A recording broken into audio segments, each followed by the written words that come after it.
Hola, les damos una cordial bienvenida desde acá, desde Colombia. Este es el primer hangout que hemos organizado desde la Escuela de Innovación Política. Hoy nos acompaña desde España Amalio Rey, fundador del contenedor creativo EmoTools, experto en creatividad, innovación y en design thinking, creador del blog sobre inteligencia colectiva. Hoy nuestro tema que nos convoca es justamente sobre inteligencia colectiva. Queremos que todos participen y que compartan sus inquietudes y sus preguntas. Aquí estaremos todos prestos para poder responder acerca de la temática de inteligencia colectiva. Recuerden también participar con sus preguntas en nuestra red de Twitter, @InnovaPolítica, con el hashtag InnovaPolítica en vivo. Innova Política en Vivo. Asimismo, también a través de este chat que hemos creado de nuestro canal de YouTube para que puedan compartir sus inquietudes, sus preguntas. Bienvenidos a todos y le damos la palabra a Amalio. Hola Amalio, ¿cómo vamos? Hola, buenas a todos. Un placer estar aquí haciendo streaming de la charla de hoy. Voy a dedicar más o menos los primeros 20 minutos a hacer una charla introductoria de cómo funciona la inteligencia colectiva y ya en esa charla voy a integrar algunas de las preguntas que me han llegado a través de Facebook y de Ah, Reddit. perfecto. ¿Vale? Entonces, la primera parte va a ser una introducción donde yo voy a estar hablando, donde voy a comentar más o menos algunos elementos básicos que creo que son importantes para que la inteligencia colectiva funcione, para sentar un poco las bases del tema. Entonces, después una segunda parte en la que voy a contestar directamente algunas preguntas de estas que enviaron que no están integradas en la charla inicial, ¿vale? Muy bien. Y una tercera parte abierta, que yo creo que puede ser una media hora, una cosa así, para contestar las preguntas que vengan en tiempo real, digamos, las preguntas que vengan ahora en el Hangout en vivo, o sea, para dejarlo abierto, ¿no? Para no solo limitarnos a las preguntas que recogimos a través de Reddit y de Facebook, Perfecto. ¿vale? Entonces, primero damos pie a tu ponencia y ese compartir desde inteligencia colectiva y lo que has preparado para nuestros estudiantes y quienes estén participando de este Hangout, y posteriormente haremos entonces lo de las preguntas que se han ido como recopilando durante esta semana. Estamos entonces al orden. ¿Sí? Muy bien. Sí, lo que sí me gustaría insistir en que si alguna de las preguntas que se han hecho no las explicito, no las presento en la segunda parte, es porque ya las he integrado en la charla inicial. O sea que he visto que algunas de las preguntas que se hicieron se repetían y me ha parecido que eran temas que eran importantes para tratar y entonces he convertido esas preguntas en la ponencia, digamos, llamámosle ponencia inicial que voy a hacer de unos 20 minutos.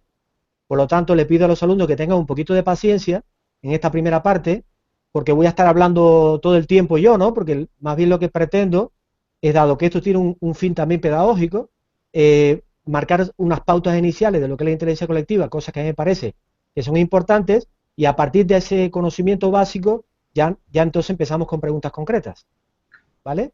Perfecto. Entonces, pues nada, vamos a empezar y le damos la bienvenida a todos los participantes a este Hangout, quienes están conectados desde Colombia y desde muchas partes del mundo. Entonces, bienvenidos y pues los dejamos con Amalio Rey. Muy bien, muchas gracias, Carolina. Bueno, mucho gracias por participar en este proyecto a todos. Gracias por estar ahí. Me imagino que hay personas de diferentes países, como... Hola.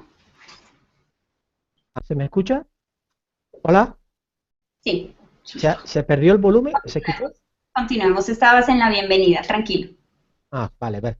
Entonces, eh, esta primera parte que voy a contar, me voy a ayudar de un PowerPoint que he preparado con algunas ideas que están por escrito, porque creo que, dado el fin pedagógico que tiene el Hangout, va a ser bueno que tengáis algunas ideas textuales, algunas ideas fuerza, clave. Creo que va a ayudar mucho más a que se fijen las ideas. Entonces, antes me vais a ver, voy a ir pasando, sobre todo me voy a centrar ahora en el PowerPoint, vais a ver los slides que los voy a ir pasando, y con mi voz de fondo creo que vais a asimilar mucho mejor estas ideas que si me escucháis solo hablando, ¿vale?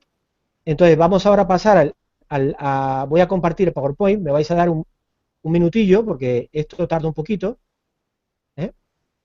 Y Carolina me va a avisar Correcto. cuando ya esto esté bien, Se está ¿vale? Cuando compartiendo. ella vea que está saliendo. Está listo. ¿Ya se ve? Sí, lo estamos viendo. Vale, bueno. Bien, bueno, la primera parte, mi charla la voy a dividir en dos partes. Una primera parte en la que voy a dedicar un poco de tiempo a explicar lo que es la inteligencia colectiva, conceptualmente hablando, y después una segunda parte donde voy a contar cuáles son para mí una serie de factores que son críticos, factores de diseño, que hay que cuidar, que hay que mimar para que la inteligencia colectiva consiga los resultados que uno espera. ¿Vale? Entonces, en la primera parte, que tiene que ver con la definición, bueno, definir inteligencia colectiva suele ser un poco complejo, es un concepto un poco resbaladizo. Y quizá la forma sencilla de hacerlo es pensar que inteligencia colectiva es una palabra compuesta, formada por inteligencia y por colectiva. No sé, ¿sí me escucha?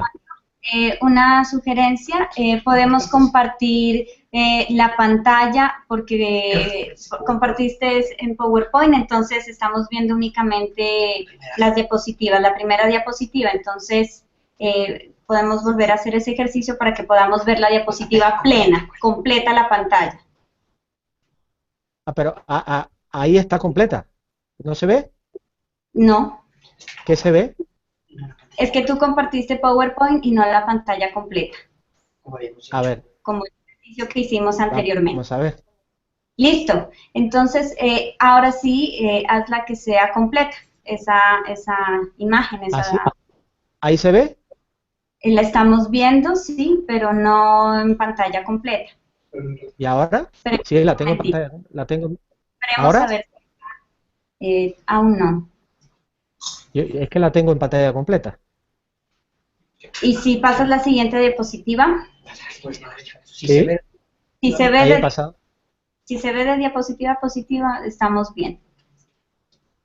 Ahí la estoy pasando. ¿Ahí se No, ve? no las vemos, Amalia. Bueno, entonces, ya, Entonces ya, tienes que volver a compartir pantalla ya completa. sí se ve, perdón, vamos a la tecnología a veces. Listo, ahí van mm, pasando. Perfecto. ¿Ahí sí? Ajá, ahorita vimos cómo se pasó una tras otra. ¿Ahora? Sí, ahorita hace un momento. Tal vez es que ahí es un retraso, ¿no? Sí, posiblemente. Mira, vamos a hacer una cosa. Vamos a ponerla bien. Ahí Ahora. vamos, ¿sí? Avísame si se puede Ahí ver. Vamos a esperar un poquito. están por partes de inteligencia. Ahí se ve, pero se ve la pantalla, se ve la diapo entera. Se ve la diapositiva, pues, completa, pero no en pantalla completa.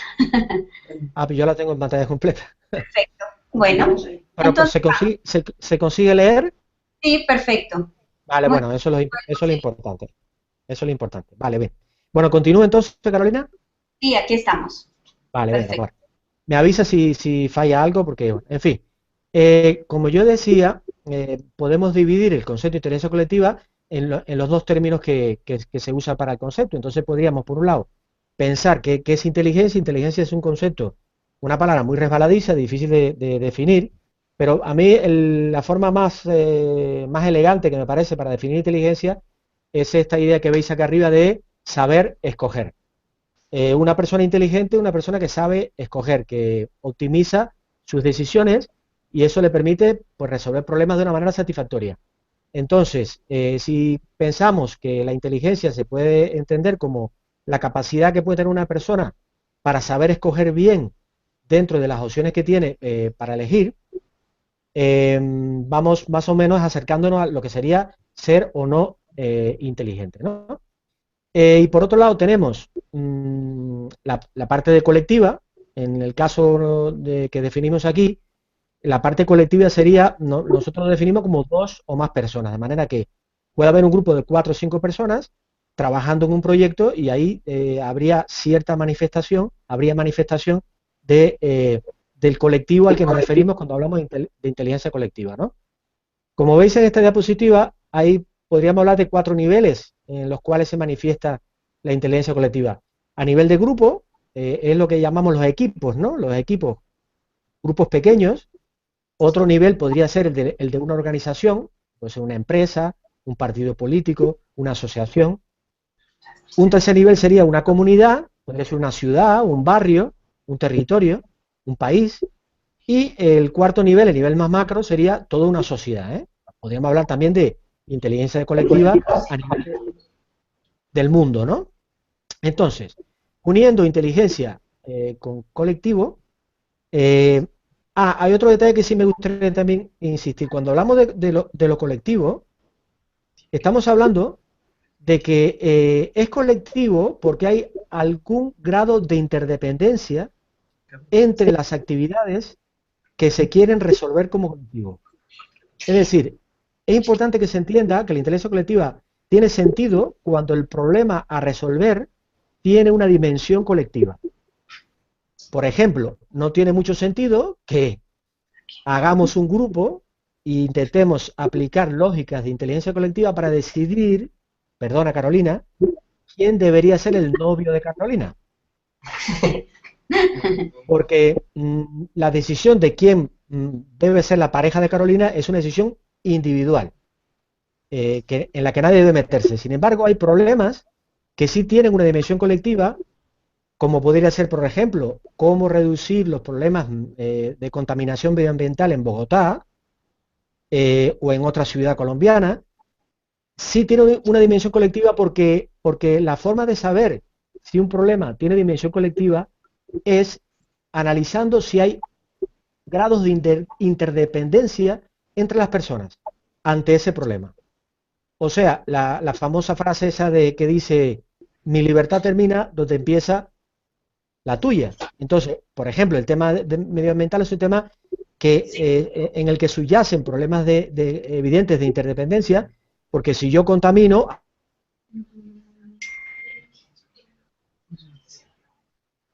siempre lo que haga una persona afecte a otra, lo que haga una persona, una empresa afecte a otro, tiene lógica de que uno piense que es un problema de dimensión colectiva y por tanto haga falta aplicar lógica de inteligencia colectiva. Amalio, Entonces, sí, te escucho. podríamos volver a hacer el ejercicio de compartir la pantalla, entonces para que podamos ver las diapositivas. Entonces deja de compartir, ahí ya vamos en...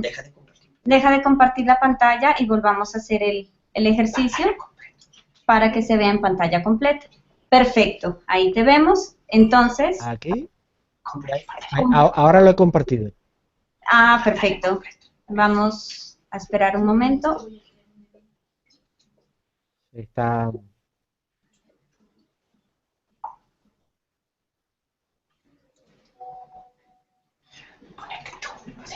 Hay retardo, ¿no? Sí, hay un poco de retardo, entonces vamos a esperar un momentico hasta que sí, pueda salir la pantalla completa.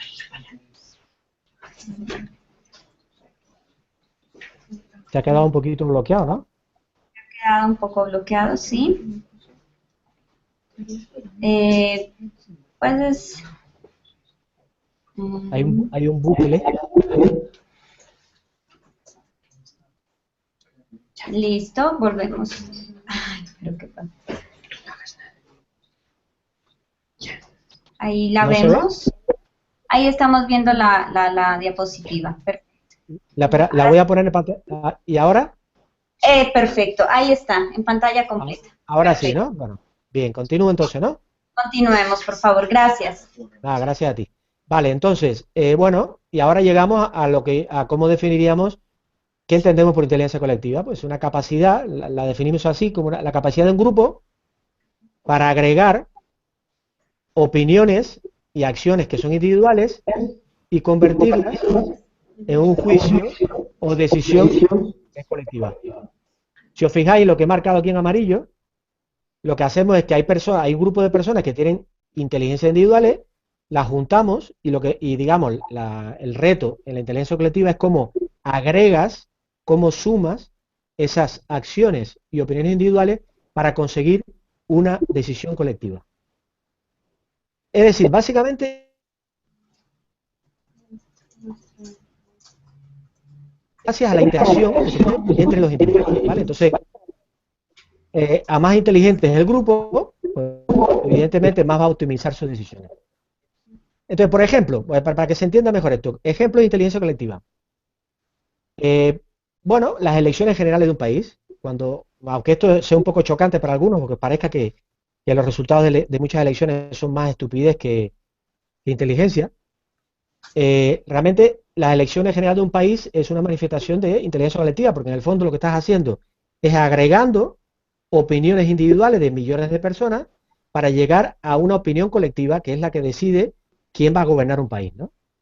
O, por ejemplo, el referéndum para la independencia de Escocia, que lo tuvimos hace no mucho tiempo, el mecanismo de agregación que se utilizó para pasar de las opiniones individuales a la opinión colectiva fue un mecanismo de votación democrática, donde ganó una mayoría. Otro ejemplo de inteligencia colectiva podría ser la aprobación del presupuesto de una comunidad de vecinos. Una comunidad de vecinos de un barrio tiene un dinero que tiene que invertir en inversiones, y entonces se juntan la comunidad de vecinos y discute y decide a qué partidas asignar los recursos de los que dispone, ¿no? Ahí, en lugar, posiblemente haya votación, pero a diferencia de unas elecciones donde cada uno ejerce su voto de manera independiente y secreta, aquí posiblemente el mecanismo para agregar las opiniones individuales sea la deliberación, sea un debate dentro de los miembros de la comunidad para decidir a qué partidas presupuestarias se asignan los recursos disponibles. Bueno, otro ejemplo de inteligencia colectiva sería el movimiento 15M. No sé, supongo que en Colombia habéis oído hablar del movimiento 15M, ha sido un movimiento ciudadano de ciudadanías emergentes en España, que ha tenido una importante influencia en el escenario político que tiene ahora España, y ahí el mecanismo de agregación, un mecanismo de autoorganización. Aquí no se produjo votación, no hubo una deliberación directa, porque eran cientos de miles de personas. El procedimiento, digamos, para agregar las opiniones individuales fue la autoorganización y la emergencia. Bueno, la Wikipedia también es una manifestación de inteligencia colectiva. Cada artículo que leemos en la Wikipedia es el resultado de decenas o cientos de personas editando en esas definiciones, deliberando entre ellas hasta encontrar el concepto que más satisface a los editores, y el mecanismo que se usa aquí es un mecanismo de consenso. Y hay mucha colaboración además. Y por último, otro ejemplo, este ejemplo es más raro porque cuesta creer que sea inteligencia colectiva, es por ejemplo las búsquedas que hacemos en Google, en un buscador como Google. En Google, cuando te sale el ranking de enlaces recomendados, que hay un ranking, realmente es una manifestación de inteligencia colectiva, porque Google lo que hace es agregar las preferencias de cientos de miles de personas o millones de personas alrededor de términos concretos. Entonces Google, lo que pasa es que a diferencia, por ejemplo, de la Wikipedia, donde el mecanismo de agregación es colaborar, en el caso de la Wikipedia es un algoritmo que tiene Google para, que es el Popularity Search, donde buscando enlaces da como resultado un resultado colectivo a partir de un comportamiento colectivo, pero el agregador en este caso es un agregador externo. En cualquier caso, los ejemplos que he puesto aquí, el objetivo que tiene es que se entienda bien el concepto que el planteante, que es, en cualquiera de estos 5 casos, lo que hemos hecho es agregar opiniones, comportamientos, juicios individuales en un resultado colectivo. Bueno, imaginemos una máquina, o sea, vamos a utilizar una metáfora. Imaginemos que es una máquina que se llama la máquina de la inteligencia colectiva, ¿no? Ahí ves un horno, y entonces en la máquina vamos a meter ideas que pueden venir de personas, estas opiniones individuales a que me refería antes, ¿no? Entonces, pero voy a utilizar una metáfora y metemos en esa máquina baldosas. Ahí ves una baldosa roja, una baldosa azul, una baldosa azul claro, una baldosa naranja amarilla, color marrón, y una baldosa más amarilla, ¿no? Imagina, esos son baldosas, pero pueden ser opiniones de personas. entran en la máquina, hay un proceso de agregación de esas ideas y sale un resultado colectivo. El resultado de la agregación suele ser de tres tipos. Y esto que estoy contando parece mera teoría, pero yo creo que nos va a ayudar a entender de lo que estamos hablando. Pueden ser de tres tipos. Un primer tipo le llamamos selección. ¿Qué puede ocurrir aquí? Pues lo que puede ocurrir es que de las cinco opiniones individuales que hemos metido en la máquina, entre comillas, al final, el resultado final es la mejor idea de las cinco. ¿Me explico? O sea, hemos seleccionado de todas las opiniones, suele hacerse muchas veces a través de un concurso, de todas las opiniones se elige la mejor y ese es el resultado del colectivo. Una segunda manera de agregar opiniones es a través de la colección. Como veis ahí en la metáfora, veis una baldosa con diferentes colores. Lo que hemos hecho es sumar todas las contribuciones y tenemos una colección de todas las opiniones de todos los participantes, ¿vale? Que es diferente a la primera. La primera hemos elegido la mejor idea y en la segunda hemos combinado, sumado, unido todas las ideas. Y la tercera forma de agregar sería la síntesis, donde en lugar de la segunda, donde todas las opiniones se visibilizan, en la tercera se fusionan las opiniones, se combinan y se llega a una opinión final. Digamos, en el primer caso, el ejemplo más claro de esto sería Innocentive, después hablaré de esto. El segundo caso sería, por ejemplo, Flickr. En Flickr la gente sube fotos y se hace, todas las fotos están ahí, mientras que en el tercer caso puede ser Wikipedia, ¿no? Que todo el mundo da opiniones, pero al final eso hay que procesarlo hasta llegar a un concepto de un artículo determinado que tiene que estar consensuado, ¿no? Es entender mejor con este ejemplo. Pensemos en un libro, queremos hacer un libro siguiendo una lógica de inteligencia colectiva. Si lo hacemos por selección, ¿cómo lo haríamos? Pues invitaríamos a que la gente envíe propuestas de artículos, colectivamente la gente participaría enviando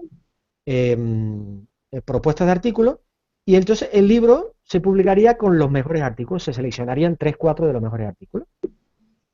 Si lo haremos por colección, lo que haríamos es un recopilatorio completo de todos los artículos que han enviado los autores, pero bueno, cuidando que sea coherente la colección, ¿no? Pero si lo hacemos por síntesis, entonces haríamos un libro compacto, un único libro, utilizando mecanismos de escritura colaborativa, donde uniríamos todas las ideas y haríamos no estaría, digamos, el libro ordenado por artículos de cada autor, sino que todos los autores participarían en la redacción del libro, ¿no?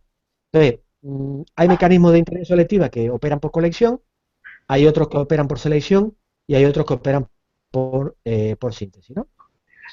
Esto lo voy a pasar porque no tenemos mucho tiempo. Entonces, hay dos maneras de ver la inteligencia colectiva que a mí me interesaría dejar clara. Yo suelo llamarle lo que es el enfoque del management y el enfoque social. Desde el punto de vista de la política, y que es a lo que nos lleva esta escuela, me interesa mucho más el segundo que el primero, pero de todas maneras quiero hablar del primero. Normalmente cuando se habla de enfoque del management, es que una organización, esto tiene mucho que ver con el crowdsourcing, que es un tema que responderé después, tiene que ver con que a mucha gente le interesa la inteligencia colectiva, pero desde el punto de vista más egoísta. Si, por ejemplo, una empresa lanza un proyecto para recoger opiniones y puntos de vista del colectivo, lo que llamamos el crowd, las multitudes, y después la empresa se queda con lo mejor de esa información que ha recopilado. Entonces, en realidad, lo que interesa a la empresa desde el punto de vista de inteligencia colectiva es cómo puede extraer el máximo valor de la multitud. Sin embargo, el enfoque social pone el centro, pone la prioridad en el propio colectivo.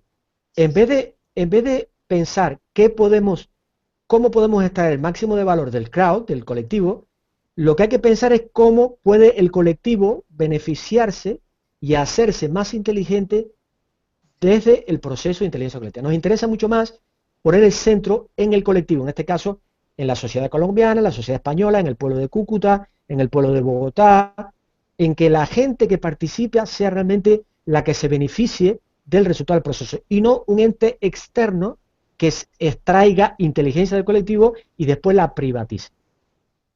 Entonces nos vamos a centrar siempre en el enfoque social. De modo que, por resumir esta primera parte, si hablamos de estupidez colectiva, ¿qué sería entonces estupidez colectiva? Pues sería un colectivo que intenta llegar a un juicio o una decisión colectiva, pero esa decisión va en contra de sus intereses. Esa estupidez porque no ha sabido escoger bien la mejor opción dentro de la que tenía. De lo que se trata aquí de evitar, de que los grupos funcionen bien.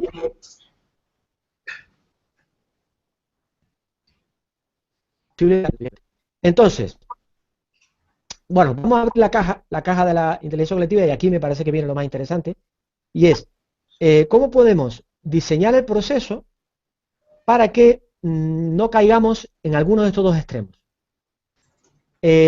Siempre que hay un proceso de inteligencia colectiva, siempre tenemos el riesgo, por un lado, caer en el riesgo de lo que se llama el groupthink o pensamiento de grupo, que consiste en que se borran el punto de vista individual y el grupo termina tomando decisiones que no son las mejores porque ha habido un exceso de cohesión que ha apagado, que ha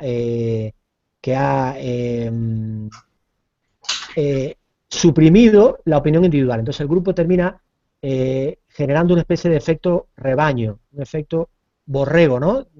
Aprobando un punto de vista como grupo que no era el que muchos de los miembros querían que se consiguiera, ¿no? Que se adoptara. O sea, por un lado puede haber un exceso colectivista, en el sentido de que el colectivo apague la iniciativa individual, pero por otro lado puede haber un exceso individualista, en el sentido de que sesgos individuales pesen mucho más que la opinión colectiva. Entonces, ¿cómo conseguimos que no ocurra ni lo uno ni lo otro? ¿Cómo podemos conseguir un equilibrio, un punto óptimo de equilibrio? Bueno, yo siempre digo que en cualquier colectivo, ya sea una comunidad de vecinos, ya sea una provincia, una ciudad, un país, una escuela, una empresa, hay un riesgo de que se degenere el proceso y haya estupidez colectiva. Pero también digo que la estupidez colectiva se puede atenuar si se diseña bien el proceso. Por eso suelo decir que la inteligencia colectiva para mí es un desafío de diseño. De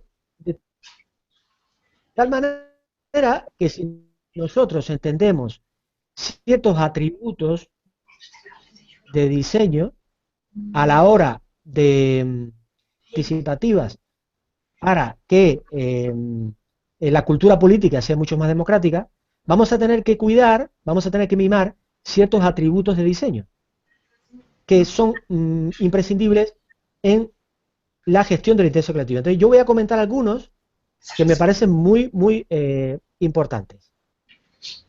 Básicamente me voy a centrar en cuatro áreas. En primer lugar, ¿qué personas tienen que participar en el proceso? Siempre que lancemos un proyecto de inteligencia colectiva, tenemos que pensar en qué colectivo nos interesa que participe, a qué colectivo dirigirnos,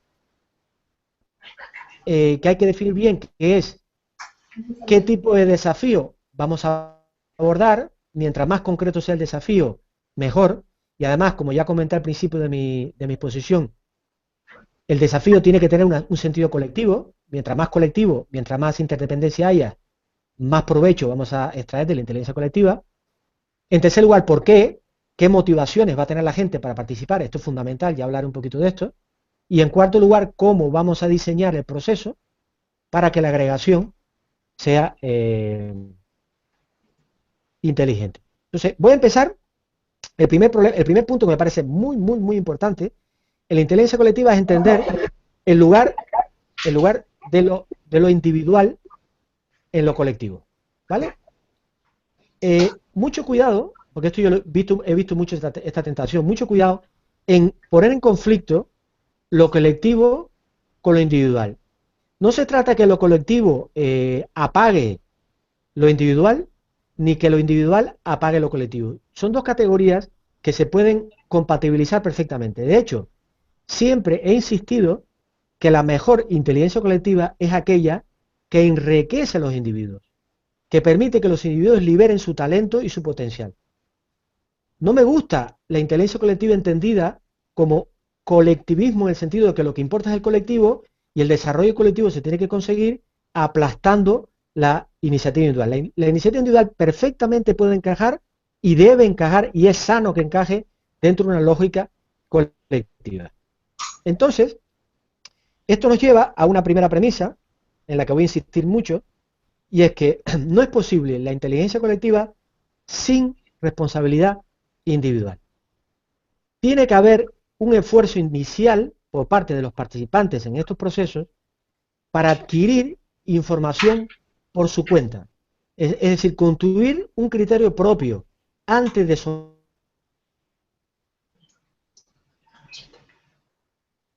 una frase muy conocida y muy famosa en inteligencia colectiva, que es esa que veis ahí marcada, entre comillas, que es basura entra, basura sale. 20 personas, a 100 personas, a 1000 personas, y esas personas no se preparan, no construyen primero una opinión individual, no investigan, no se hacen no son participantes informados, ¿qué va a ocurrir?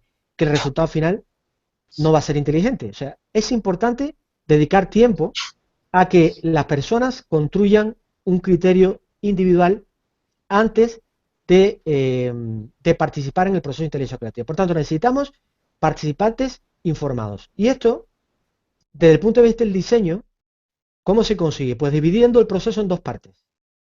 Siempre en los procesos de inteligencia colectiva tiene que haber una primera parte, lo que llamo un primer acto, donde se tienen que poner deberes para que la gente se trabaje la información y se prepare bien. Y para ello, una cosa que hay que evitar es que toda la gente trabaje con una única fuente de información. Si todo el mundo trabaja con una única fuente de información, corres el riesgo de que se caiga en un efecto rebaño o un efecto de pensamiento de grupo, porque si hay un principio importante de inteligencia colectiva es que la gente construya su opinión usando información local, es decir, información cercana, la información de su entorno, de su propia experiencia, de su propia realidad, porque entonces a partir de ahí vamos a poder construir un colectivo diverso donde cada uno va a poder aportar información diferente y eso va a enriquecer el colectivo. Pero si ponemos a miles de personas a opinar todas a partir de una sola fuente de información, corremos el riesgo en caer en una situación de estupidez colectiva. Bien, segundo elemento, las motivaciones. Las propuestas de valor. Me gusta llamarlo propuesta de valor en el sentido de qué le ofrecemos al colectivo o cuál colectivo se plantea como beneficio para participar en el proceso de inteligencia colectiva. En primer lugar, aquí me gustaría insistir en que toda persona cuando participa en un proceso de inteligencia colectiva tiene, suelo explicarlo así, una especie de gen egoísta y un gen social. Los dos genes, entre comillas, tienen importancia a la hora que la gente participe. A veces los que tenemos mucha vocación social cometemos el error de creer que la gente solo participa por un fin social. Y entonces descuidamos que esos proyectos también cuiden de que haya algún beneficio personal en los participantes. Entonces, la proposición de valor de un proyecto tiene que cuidar tanto el gen egoísta, el gen individual, el gen personal, qué gano yo participando en el proyecto, y combinarlo con el gen social, que qué gana el colectivo. Si no hay un equilibrio entre el gen social y el gen egoísta, si no hay motivaciones individuales, si la gente no va a sacar algo del proyecto desde el punto de vista individual, vamos a tener dificultad para que la gente participe. Foco, tiene que haber foco, y me gustaría insistir en esto. Los proyectos, mientras más claridad de propósito tienen, más participación. Mientras más focalizado está un proyecto, más la gente participa y más la gente se energiza. Y entonces, dentro de las motivaciones que habitualmente la gente, hay gente que participa por altruismo, por un fin social, meramente social, hay gente que participa por espíritu lúdico, porque le gusta divertirse, el proceso es divertido, hay gente que participa por socializar, por conocer gente.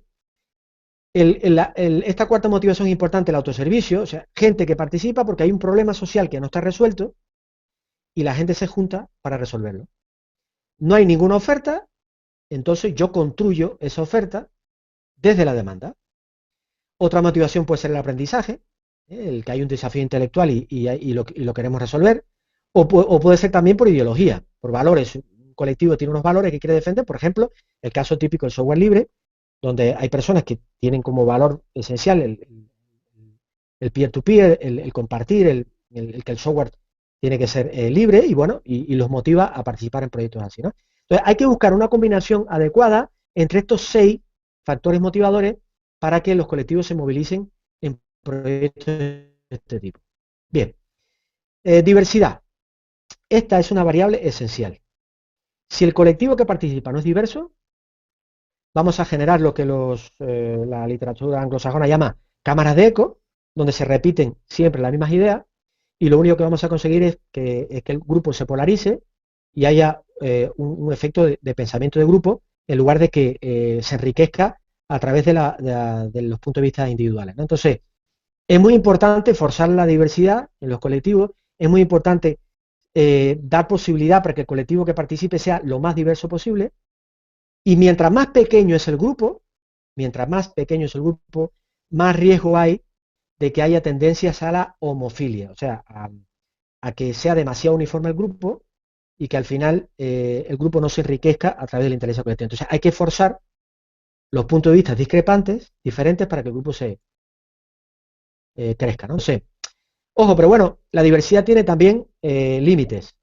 La diversidad no es suficiente, o sea, es importante que haya diversidad cognitiva, que la gente tenga perspectivas distintas, experiencias distintas, orígenes distintos, pero a la diversidad hay que acompañarla de afinidad. O sea, para que un grupo funcione bien desde el punto de vista de la inteligencia colectiva hay que compaginar diversidad con afinidad. ¿Qué quiero decir con que haya afinidad? Pues que haya convergencia de valores, que haya un propósito común. Si un colectivo es muy diverso, pero no hay un propósito común, si no hay un objetivo común, se va a generar mucho caos, mucho desgaste, mucha ineficiencia y no. La diversidad del colectivo con una afinidad al punto de vista de los objetivos, de los valores que se comparten, salga adelante. El quinto elemento de diseño que me parece importante es que haya orden, que haya estructura. Nos equivocamos si pensamos que la inteligencia colectiva va a salir adelante sin un cierto grado de eficiencia. Si no hay cierta eficiencia en el proceso, no va a haber viabilidad. El proceso de inteligencia colectiva no va a ser viable porque el desgaste va a ser brutal. Seguro que algunos de vosotros que me estáis escuchando habéis oído hablar de colectivos que se han intentado juntar para hacer proyectos de inteligencia colectiva y no han llegado a ningún sitio porque el desgaste ha sido tal. La entropía asamblearia ha sido tal que el proceso se ha vuelto inmanejable. Entonces, es muy importante en los procesos de inteligencia colectiva que haya un cierto orden, una cierta estructura. ¿Cómo ordenar los procesos? Pues tiene que haber estándares, tiene que haber un lenguaje común, tiene que haber categorías para que la gente se refiera a los mismos problemas. Si hay foros, los foros tienen que estar ordenados, tiene que haber moderadores para que organicen esos foros de manera adecuada, tiene que haber unas normas de gestión comunitaria, unas pautas de convivencia, como se han utilizado, como se han introducido en el curso de la Escuela de Negociación Política. Tiene que haber una arquitectura ordenada para que se pueda agregar la opinión individual y convertirse en colectiva. Si no hay orden, si no hay estructura, si no hay roles, se va a convertir el proceso en un caos, en un desgaste excesivo y no se va a conseguir un resultado colectivo final. Por tanto, a mí me gustaría insistir en que entre los factores de diseño tiene que ordenarse el colectivo con unas pautas y con una estructura para que funcione. El sexto elemento, y este es el penúltimo, el sexto elemento es el filtrado. Mientras más grande es el colectivo, a medida que el colectivo escala en tamaño, imagínense miles de personas, por ejemplo aquí en el propio curso nuestro, que tenemos en este caso, en esta edición, a 5.000 participantes, a medida que el colectivo es más grande, más difícil es que afloren las buenas ideas. Entonces, hay que crear mecanismos de filtrado en los colectivos. Y los mecanismos de filtrado son de dos tipos. Mecanismos de filtrado por robustez y mecanismos de filtrado por relevancia. Cuando hablamos de robustez, hablamos básicamente de mecanismos defensivos. O sea, cómo evitar spammers, manipuladores, trolls, para que el ratio entre señales y ruido sea el más adecuado. Así que todo lo que introduzca ruido en el sistema, crear mecanismos de moderación, moderadores que quiten, supriman, filtren todo lo que sean ruidos que hagan que el sistema no canalice las ideas de una manera fluida. Por eso hablo de robustez, porque hablo de mecanismos que el sistema tiene que crear para defenderse de la manipulación o de gente que quiera echar a perder el proceso, ¿no? Pero por otro lado, tiene que haber un filtrado por relevancia, en el sentido de introducir mecanismos que faciliten el camino más corto a los contenidos que tengan más calidad.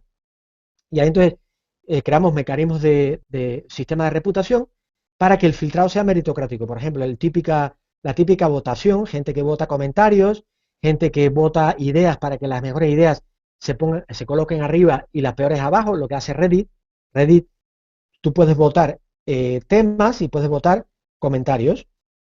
Y los comentarios que más votos consiguen, pues se colocan más arriba, de tal manera que hay un mecanismo colectivo de filtrado colaborativo para que las ideas más relevantes se encuentren primero y las ideas de peor calidad se encuentren después. Esto es imprescindible cuando los sistemas escalan. Bueno, el penúltimo elemento es que tenga flexibilidad. Por ejemplo, una cosa muy importante que tenemos que entender es que es bastante difícil que, bueno, para no decir imposible, que todo el mundo participe de manera igual. Siempre vais a encontrar en un colectivo un grupo muy pequeño de gente que participa muchísimo más que los demás. Y eso hay que entenderlo y hay que asumirlo como algo normal. Entonces, un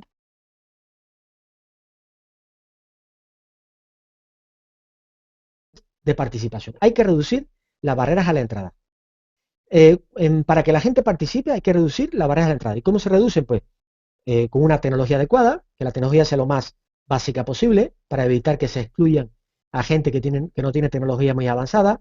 La usabilidad del sistema tiene que ser sencillo, que la propuesta de valor sea simple. O sea, si los costes de participación son altos, si cuesta esfuerzo participar, evidentemente, pero es obvio, eh, se van a caer los ratios de participación. Arquitectura modular, esto es otro tema importantísimo, es que las tareas y los desafíos se estructuren por módulos. Si tú consigues subdividir el proyecto en subproyectos y en cada subproyecto se asumen por equipos, vas a conseguir que se pueda escalar el grupo mucho más, porque muchísima gente está trabajando en paralelo en grupos más pequeños. En vez de que haya un solo proyecto en el que trabajen miles de personas, es mucho más viable y eficiente que haya 10 proyectos en los que cada uno trabaje 70, 80, 50 personas. Entonces, uno de los desafíos que tenemos aquí es subdividir grandes desafíos en subproyectos modulares para que se pueda escalar. Y otro tema importantísimo es la granulación de tareas. ¿Qué significa la granulación? Que hay que reconocer que hay diferentes perfiles de motivación a la hora de participar en estos proyectos. Hay gente que está dispuesta a escribir artículos enteros, hay gente que solo está dispuesta a comentar artículos, hay gente que solo está dispuesta a votar comentarios y hay gente que solo está dispuesta a leer contenido. Entonces, cuando hablamos de granulación de tareas, es que el sistema tiene que prever diferentes tipos de tareas según diferentes grados de implicación de los participantes. De modo que un participante que tiene poco tiempo tenga un tipo de tarea pequeñita, micro tarea, en el que pueda participar sin dedicar mucho esfuerzo. Mientras que si hay un participante que tiene muchas ganas y que puede dedicarle mucho tiempo, pues tendrá tareas mucho más exigentes, ¿no? Bueno, y el último punto es la autoselección. Aquí recomiendo que, que los mecanismos de convocatoria de los participantes sean lo más abiertos posibles. En lugar de seleccionar a dedo a los participantes, lo que hay que hacer es hacer una buena convocatoria y que sean los propios participantes los que se autoseleccionen. ¿Por qué? Porque la autoselección de talento ayuda mucho a que demos con talento desconocido, talento que puede aportar muchísimo al proyecto y que nos pueden un poco la introducción inicial que iba a hacer. Creo me vais a perdonar. Carolina, ¿me escuchas? Carolina, Sí, ¿me escuchas? sí, te Bueno, escuchamos, Amber. entonces ahora vuelvo a la pantalla inicial. Sí, a tu pan. Eso, ahora sí te vemos muy bien. ¿Me veis, no? Bueno, venga, Perfecto. entonces en la media hora que queda más o menos, pues en lugar de, bueno, algunas de las preguntas que me hicieron ya las he tratado. Eh, si me Entonces, queréis preguntar ya directamente, sí, ahí en este momento tenemos 138 espectadores vaya. y en nuestras redes y sobre todo en YouTube han llegado muchas de las preguntas. Entonces, Sí. en este momento queremos compartir con Amalio una pregunta que nos realizan desde nuestro canal de YouTube y dice lo siguiente. Yamil Lima pregunta, ¿cómo usar la inteligencia colectiva para la elaboración de presupuestos participativos y qué experiencias existen al respecto? Bien, la elaboración de presupuestos participativos es un buen ejemplo. ¿Eh? Un momentito, voy a encender la luz. Un segundo, Carolina, ¿eh? Perfecto.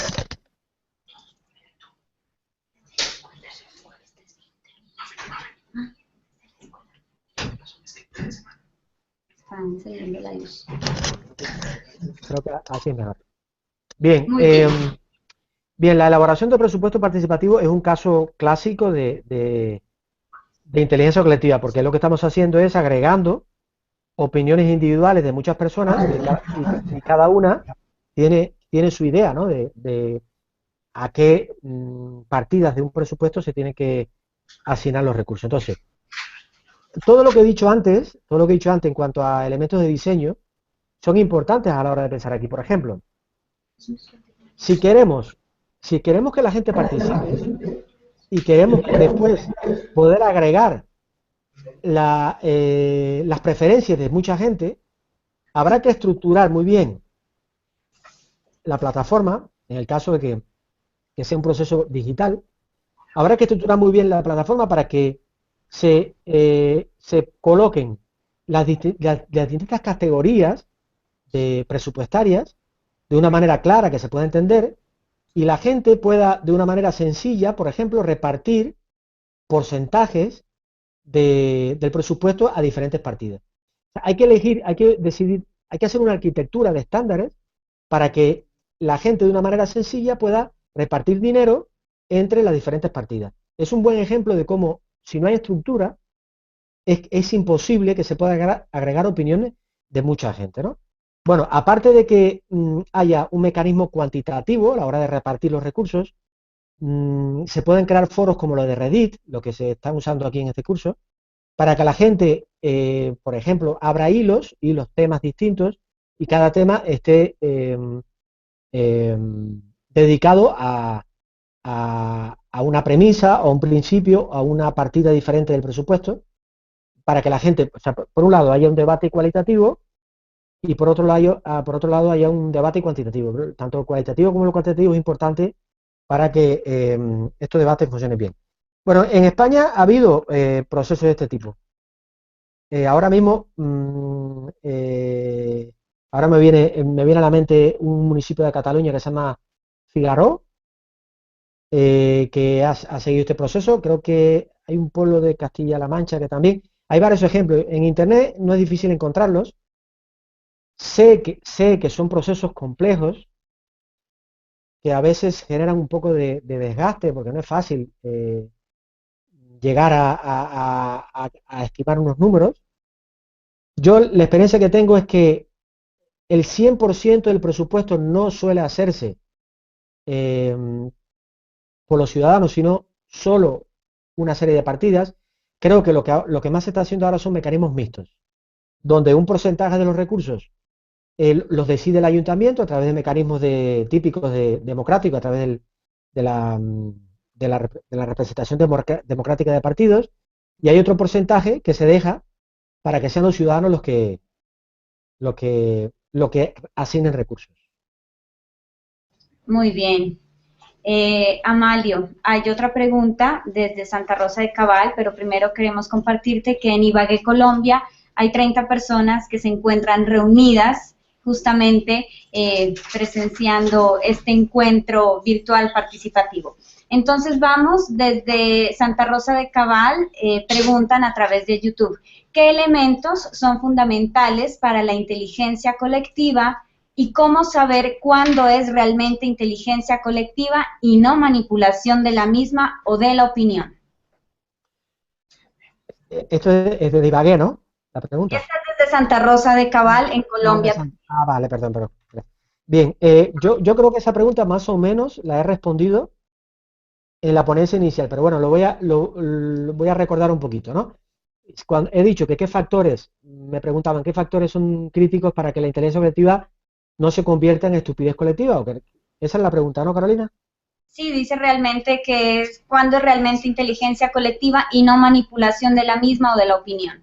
Vale, inteligencia colectiva sería si la decisión colectiva, el resultado del colectivo, eh, satisface las expectativas del colectivo. O sea, si el resultado optimiza las expectativas del colectivo. Si el colectivo tiene unas expectativas para conseguir un determinado resultado, bien en términos de bienestar como colectivo,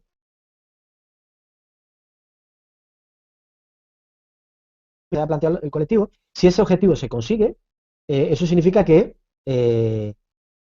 la agregación de la opinión individual ha conducido a un resultado que satisface las expectativas que el colectivo se había planteado. ¿Se ha manipulado? Bueno, si se ha manipulado la opinión colectiva, lo más probable es que el resultado final no satisfaga las expectativas que el colectivo se ha planteado.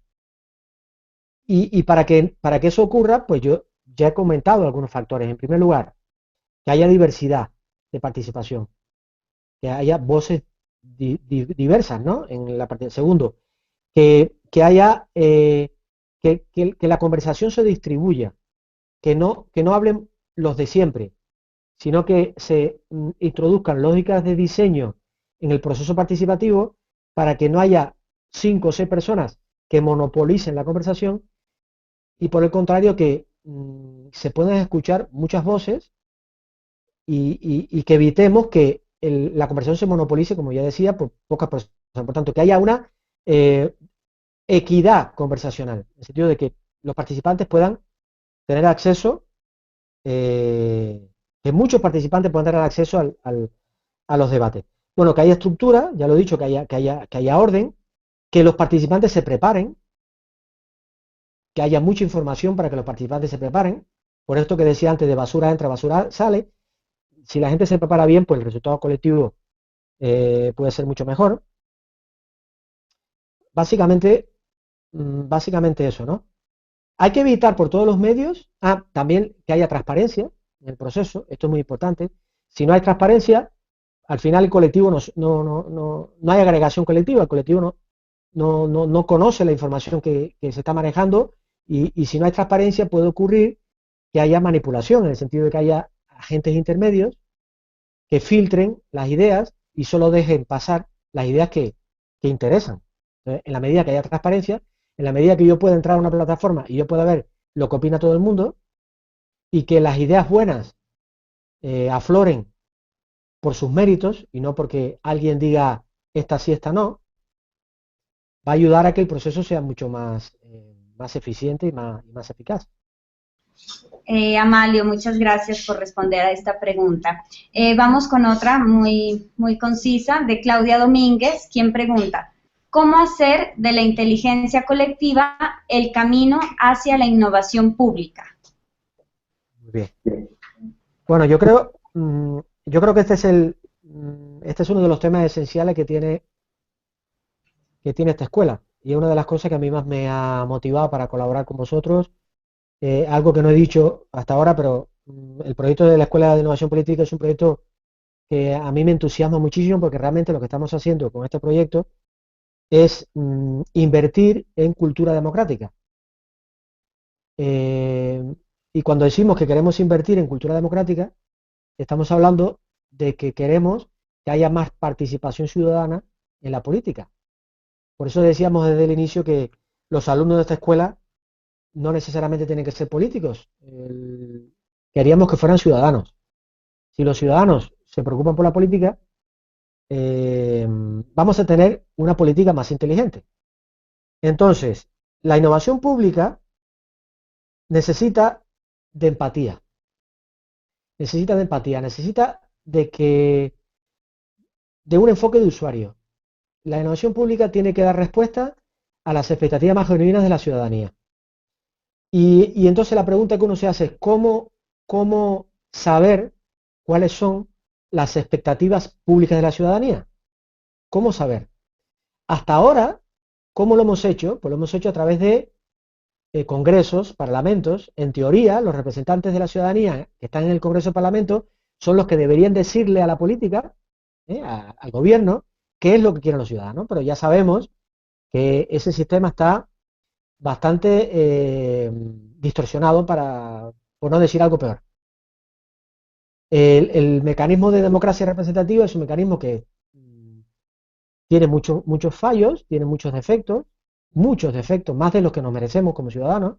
Entonces hay que introducir mecanismos más directos para que podamos, a través de mecanismos más directos de inteligencia colectiva, saber cuáles son las expectativas reales de la ciudadanía y además que se transparenten y no tengamos que oír las expectativas solo a través de la voz de representantes que a su vez van a filtrar esas expectativas según determinados intereses que hasta ahora hemos visto que no coinciden del todo con la perspectiva de la ciudadanía. Entonces, por terminar, para mí la inteligencia colectiva es un instrumento que nos va a permitir construir una sociedad donde la democracia sea más directa, sea más sana y sea más transparente. Amalio, muchas gracias. Vamos con otra pregunta que nos realizan desde nuestra cuenta de Twitter. Astrid Uribe pregunta, ¿cómo hacer para que el colectivo humano y los sucesivos se adapte, aprenda e inventen un universo complejo, caótico que vivimos? Repíteme la pregunta, perdona. ¿Me puedes repetir la pregunta? ¿Cómo hacer para que un colectivo humano se adapte, aprenda e invente un universo complejo, caótico, como el que vivimos? Bueno, estamos hablando de...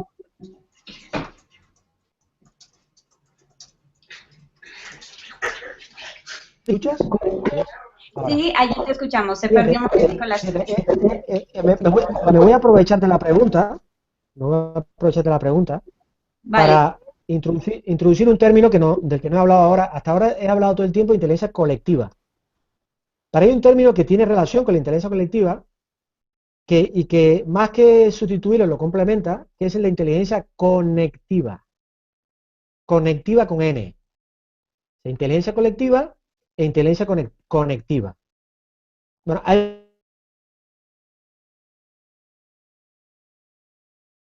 puede servir que es la diferencia que tiene la inteligencia conectiva con la inteligencia colectiva, que la inteligencia conectiva con N sería cómo los individuos podemos ser más inteligentes aprovechándonos de la sabiduría colectiva. ¿Me explico? Por ejemplo, yo tengo que tomar una decisión individual de comprar un producto. Quiero comprar un producto y no sé qué producto comprar.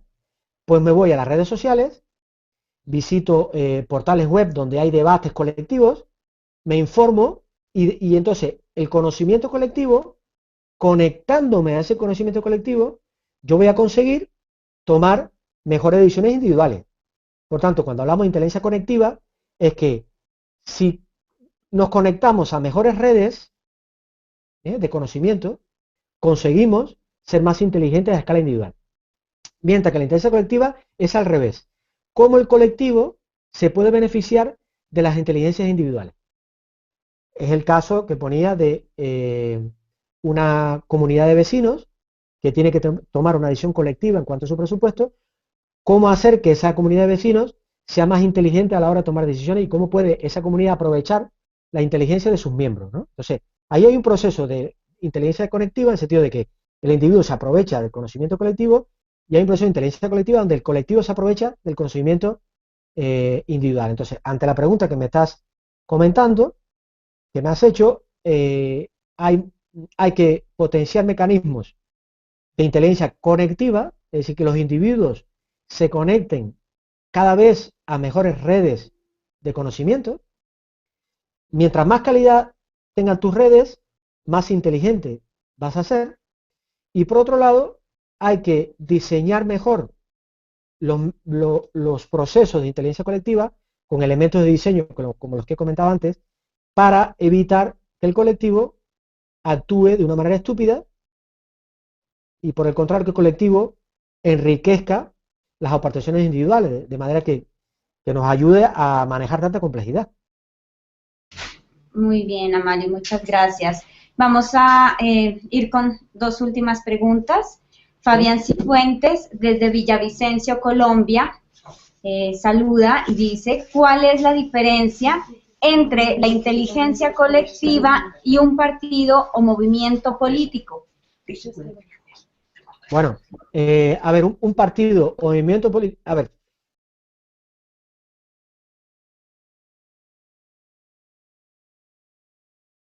cualquier colectivo, cualquier grupo que tenga algún comportamiento colectivo está aplicando inteligencia colectiva. Otra cosa es que esa inteligencia colectiva sea buena o sea mala. Un partido político tendrá siempre algún mecanismo de inteligencia colectiva porque tendrá que pronunciarse acerca de determinados temas, ¿no? Entonces, lo que pasa es que hay partidos políticos que sus mecanismos de inteligencia colectiva están mal diseñados y, por tanto, el output, el resultado final de sus decisiones están demasiado mediatizados, a lo mejor por las cúpulas de poder, no agrega colectivamente, no se escucha la voz de las bases. Entonces, hay partidos políticos que funcionan como un enorme mecanismo de estupidez colectiva.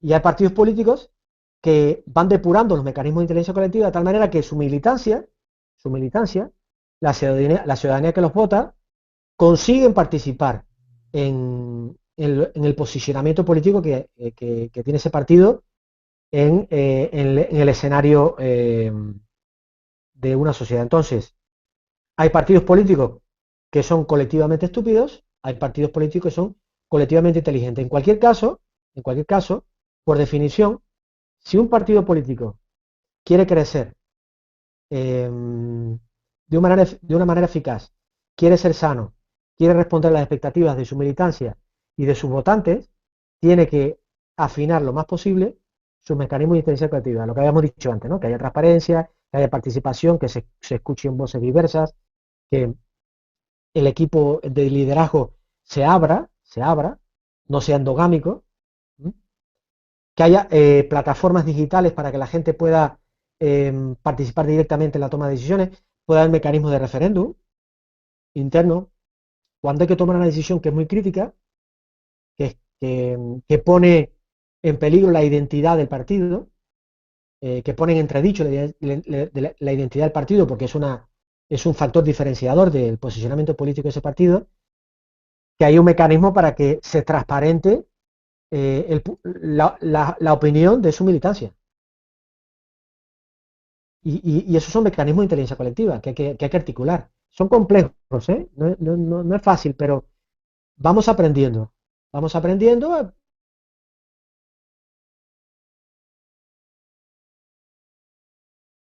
poco a poco, pero la inteligencia colectiva se mejora practicándola. Hay que practicar, hay que fallar, hay que volver, hay que mejorarla. Y no hay otro camino que ese, que el learning by doing, el aprender haciendo. Listo, Amalio. Y para finalizar, la última pregunta, igualmente desde Colombia, Camila Palomino, desde Nechí, Antioquia, pregunta, ¿cómo implementar la inteligencia colectiva en la creación de club de emprendimiento donde participan jóvenes y niños? Vale, los clubes de emprendimiento o clubes de emprendedores, eh, suelen tener dos hojas de ruta. Hay una hoja de ruta que es totalmente individual, donde cada emprendedor tiene su proyecto y lo quiere sacar adelante. Entonces ahí hay actividades de acompañamiento, de mentoring, donde, donde el emprendedor pues trabaja con un asesor y para que le mejore su modelo de negocio. O sea, ahí hay como una especie de itinerario individual, que es importante, es muy importante, y después hay un itinerario colectivo, donde mediante lógicas P2P, de colaboración entre iguales, los emprendedores se pueden ayudar unos a otros. Yo te ayudo a mejorar tu proyecto, tú me ayudas a mejorar el mío. Se generan eh, ventajas de red, se generan complementariedades en cuanto a recursos, a capacidades. Entonces, eh, yo creo que el elemento principal en clubes de este tipo para que la inteligencia colectiva aflore es saber aprovechar las sinergias. Esto es una idea que me parece muy importante. Eh, la gran ventaja de un proceso de inteligencia colectiva es que el resultado final del proceso sea mejor que la mera suma de las partes individuales. Entonces, si nosotros somos capaces de juntar en un club de estos a personas que aportan una diversidad, unas experiencias diferentes, seguramente los proyectos van a mejorar. Por lo tanto, lo que subyace debajo de esto es que tenemos que juntar a personas que tengan sinergias entre sí. Por tanto, habrá que identificar esas sinergias y habrá que autoseleccionar a, a personas que tengan capacidades diferentes, talentos distintos y entonces que permitan que los proyectos se enriquezcan. Cuando hay niños, esto fue una pregunta que me hicieron creo que en Reddit. Reddit me hacía una pregunta en ese sentido. Había un chaval, creo, o una chavala, porque no sé si era niño o niña, de 14 años, que preguntaba qué pasaba con los niños, que él o ella tenía la impresión que cuando había procesos de este tipo y que había adultos y que los niños participaban, los adultos no se tomaban en serio el punto de vista de los niños. Que como que que para los niños era un juego, ¿no? Y claro, yo siempre he defendido que bueno, que esta hibridación generacional entre gente de diferentes edades es muy enriquecedora. Entonces, cuando decíamos que la inteligencia colectiva, la diversidad es importante, la diversidad de todo tipo, es decir, diversidad cultural, diversidad geográfica, diversidad generacional, o sea, en edad, diversidad cognitiva, profesiones diferentes, áreas de conocimientos distintos. Mientras más diversidad, desde ese punto de vista, vamos a tener, en principio, un resultado colectivamente más inteligente. Y entonces yo creo que en un club de emprendedores, igual que en los clubes de innovación, en los proyectos de emprendimiento social, eh, los mismos elementos que planteaba antes de diseño también valen. Y valdrían también en el caso de la pregunta que has comentado. Muy No te bien. escucho. Ahí, ya. Gracias, Amalio. Pues nada, creo que en esta jornada de participación masiva colectiva, que en este momento tenemos 110 espectadores, queremos decirles a nuestros participantes que las preguntas que no alcanzaron a compartir y no alcanzamos a compartir desde la escuela y desde este hangout con Amalio, podrán compartirlas a través de los hilos de debate en Reddit y allí Amalio podrá también contestar y generando participación y reflexión y debate en Reddit. Entonces, estas preguntas que no se alcanzaron a compartir en el día de hoy, podemos hacerlas en Reddit. La charla también quedará grabada, lo que luego las compartiremos en las redes oportunamente para que quienes no pudieron verla o quieren vérsela de nuevo puedan hacerlo. Entonces, pues hoy hemos participado en el primer hangout de la Escuela de Innovación Política. Amalio Rey, quien desde España ha contribuido con su experiencia en inteligencia colectiva. Le agradecemos enormemente por permitirnos compartir con nuestros estudiantes, con los amigos de la escuela de innovación política, tanto de Colombia como en otros lugares del mundo. Pues gracias por participar y por estar con nosotros. Amalio, ¿qué quisieras decir finalmente? Sí, No, bueno, felicitaros por el proyecto. Creo que tiene un gran recorrido. Estamos ahora, esta primera edición es un laboratorio. Seguro que saldrán cosas mejores, peores, pero yo creo que yo por lo menos el primer módulo lo que he visto lo he pasado muy bien. Compañeros y compañeras que están siguiendo este ejercicio, que yo voy a seguir más tiempo en Reddit revisando las preguntas. Ya yo contesté varias preguntas directamente en Reddit para ganar tiempo, pero si seguís publicando preguntas, yo encantado la seguiré respondiendo. Agradezco que haya conversación alrededor del tema. Y bueno, nada más, Carolina y Javier, muchas gracias por darme esta oportunidad. No, muchísimas gracias a ti, Amalio. De verdad que estamos muy felices, muy contentos porque es 130, 140 espectadores en este encuentro virtual, pues también es motivante para nosotros en la escuela. Queremos enviar también un saludo a ti y a todas las personas que han compartido con nosotros. Un saludo inmenso y fraternal desde la Escuela de Innovación Política, desde el curso en Tendencias de Innovación Política. Un saludo desde su director, Camilo Romero, también, quien ha estado aquí al frente trabajando con nosotros.